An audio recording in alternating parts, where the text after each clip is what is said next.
नमस्कार, आप देख रहे हैं WCG न्यूज और मैं हूं प्रखर। जम्मू कश्मीर में पिछले 9 दिनों में भारतीय सेना के 2 जूनियर कमीशन अफसरों समेत कुल 9 जवान अब तक शहीद हो चुके हैं। लेकिन फिर भी पूर्व जस्टिस अरुण मिश्रा की माने तो अमित शाह जी के अथक प्रयासों की वजह से जम्मू कश्मीर में शांति का एक नया अध्याय शुरू हुआ है।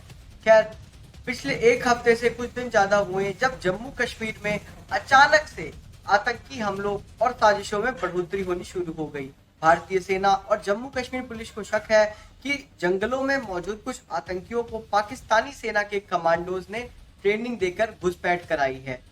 कश्मीर में हो रहे आतंकी हमलों में कुछ गैर कश्मीरी मूल के लोग भी मारे गए हैं।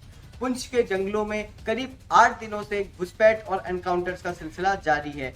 सेना और पुलिस को शक है कि इस इलाके में ठहरे आतंकियों को पाकिस्तानी फौज के कमांडोज ने ट्रेनिंग दी है और इसलिए वे भारतीय सेना और दूसरे सुरक्षा बलों पर हमले करने में सक्षम हो रहे हैं।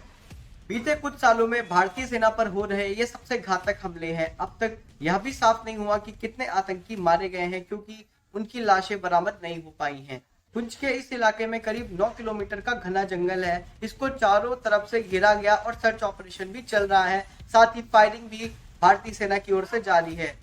10 अक्टूबर को हुए एनकाउंटर में हमारे 5 जवान शहीद हुए थे, इनमें एक जेसीओ भी शामिल थे। 15 अक्टूबर को इसी इलाके में सर्च ऑपरेशन के दौरान आतंकियों ने हमला किया था, जिसमें एक जेसीओ समेत 2 सैनिक शहीद हुए थे, जिनके 2 शव को 2 दिन बाद पाया गया था। सेना और पुलिस की माने तो ये आतंकी पाकिस्तानी फौज के एलीट कमांडो यूनिट द्वारा ट्रेंड किए गए हैं। इसलिए यह हमला करने के बाद हजारों सैनिकों की मौजूदगी में भी भाग निकल पाने में सक्षम हो रहे हैं। हो सकता है इनमें पाकिस्तानी कमांडोज भी खुद मौजूद हो।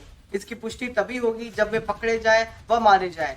फिलहाल इन आतंकियों को एक क्षेत्र में घेरने की रणनीति पर काम चल रहा है। इसके लिए भारतीय सेना द्वारा पैरा कमांडो और हेलीकॉप्टर्स की भी मदद ली जा रही है। लेकिन एक सवाल तो अब भी हर भारतीय के मन में बना हुआ है कि जम्मू कश्मीर में पिछले 1 से 6 दिनों में 9 जाबाज शहीद हो चुके हैं, पर प्रधानमंत्री की तरफ से एक बयान नहीं आया है। मीडिया ने तो मानो सरकार से सवाल पूछना ही बंद कर दिया हो।